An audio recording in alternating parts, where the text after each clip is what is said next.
অভিনন্দন Sri Lanka, love you Sri Lanka. খুব আশা নিয়ে বাংলাদেশের ম্যাচটা শুরু করেছিলাম, সকাল থেকে আসলে খুব প্রত্যাশার জায়গা ছিল এবং আমরা বাংলাদেশের মনে হয় যারা ক্রিকেট প্রেমী আছে বা যারা ক্রিকেট ভালোবাসে, ক্রিকেট ফ্যান আছে, সবাই আজকে শ্রীলঙ্কার সমর্থন ছিল। এবং ক্রিকেট খেলার এরকমই হয় যে আপনার ক্রিকেট এবং রাজনীতি মিলে একটা কথা আছে যে সমর্থন নিজের দিকে বাড়ানোর জন্য যে কোনো দলকে আমরা সমর্থন করতে পারি, যে কোনো খেলার হতে পারে। যাক, আজকে আমাদের মানে শ্রীলঙ্কার বিপক্ষে এই শ্রীলঙ্কা আফগানিস্তানের খেলায় বাংলাদেশকে থাকতে হলে, সুপার ফোরে যেতে হলে শ্রীলঙ্কার জেতার কোনো বিকল্প ছিল না। অনেক সমীকরণ ছিল, কিন্তু সব সমীকরণের ঊর্ধ্বে হলো শ্রীলঙ্কার জয়। সেই শ্রীলঙ্কা জয় করেছে, এর জন্য শ্রীলঙ্কাকে ধন্যবাদ এবং আবারও অভিনন্দন জানাই। আর সবচেয়ে বড় কথা হলো যে আফগানিস্তান টিমের কিছু বিষয় আমার বিশেষ করে গত ম্যাচে একটা জিনিস খুব লক্ষ্য করছিলাম, সেটা হলো যে সাইফ হাসানের আউট করার পর রশিদ খানের যে অ্যাগ্রেসিভ মুড, এই জিনিসটা আমার মোটেই পছন্দ হয়নি। এবং কয়েকদিন আগেও সাকিব আল হাসান থেকে তিনি করিম জান্নাতকে বেশি প্রায়োরিটি দেয় এবং অলরাউন্ডার হিসেবে তার কাছে মনে হয় যে সাকিবের থেকে করিম জান্নাতই নাকি বেশি। এবং সবচেয়ে বড় কথা, আর একটা কথা হচ্ছে যে এশিয়ার দ্বিতীয় সেরা টিম, সেই এশিয়ার দ্বিতীয় সেরা টিম এবার গ্রুপ পর্বের থেকে একটা ম্যাচ জিতেছে, সেটা হলো হংকং এর বিপক্ষে। বাকি দুটো ম্যাচ হেরে গ্রুপ পর্ব থেকে বিদায় নিল।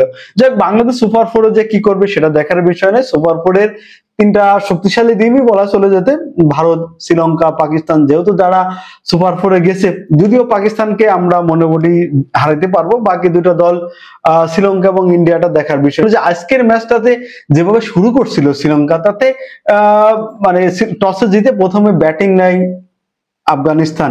আসলে এটা আফগানিস্তান ব্যাটিং নিয়েছে পজিটিভ দিক থেকে। বাংলাদেশ যখন ওই ম্যাচটা টসে জিতে ব্যাটিং নিল, এবং আফগানিস্তানের একটা সমস্যা আছে, সেটা হচ্ছে আফগানিস্তান ব্যাটিং চেস করে, অর্থাৎ পরে ব্যাট করে জেতার রেকর্ড তাদের কম আছে। যে এই কারণেই আফগানিস্তান সাধারণত প্রথমে ব্যাট করছে, এবং প্রথমে ব্যাট করে তারা কিন্তু খুব যে বেশি ভালো করতে পারছে তাও না। প্রথমে ব্যাট করে 26 রানে গুরবাজ হারাইছে, 32 রানে করিম জান্নাত, 40 রানে সাদিকুল্লাহ আতালকে হারাইছে, 64 রানে দাউরি রসুল। তখন 10 ওভার 3 বল, তার মানে 10 ওভার 3 বলে আপনার রান 64, সেই রান চলে গেল 169। ওই যে বাংলাদেশ আজকে যদি হারতো, শ্রীলঙ্কা যদি হারতো, তাহলে একটা ওভারে হারতো, সে 20তম ওভারে মোহাম্মদ নবীর ওভার, অর্থাৎ মোহাম্মদ নবী যে ওভারে ব্যাট করছে 31 রান নিয়েছে, যেখানে 5টা ছক্কাই মারছে। মোহাম্মদ নবী 22 বলে 60 রান করছে।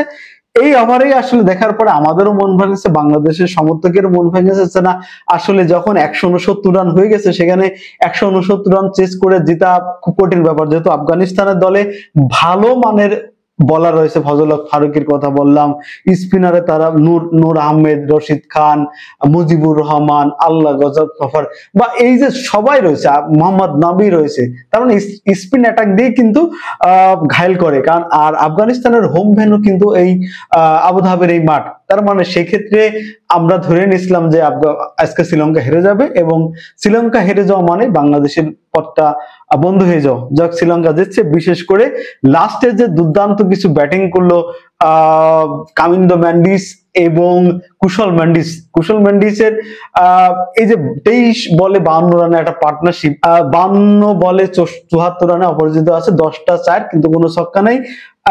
তারপরে কামিন্দো ম্যান্ডিস 13 বলে 26 রান, 200 স্ট্রাইক রেটে, 2টা মাত্র ছক্কা আছে।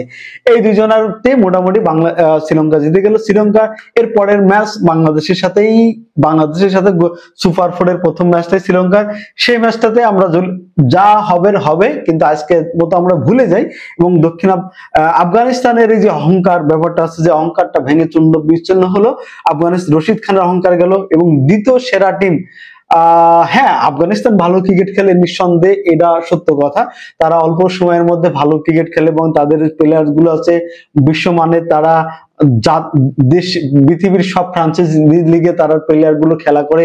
আইপিএল এ তো সব দলে কেউ না কেউ থাকে, সব ঠিক আছে, তাই বলে নিজেদেরকে দ্বিতীয় সেরা টিম দাবি করা একটা বৈশ্বিক টুর্নামেন্ট, এটা আসলে আমার মনে হয় যে বেশি বাড়াবাড়ি। যাই হোক, বেশি বাড়াবাড়ির ফল আফগানিস্তান পেয়েছে, এবং আফগানিস্তান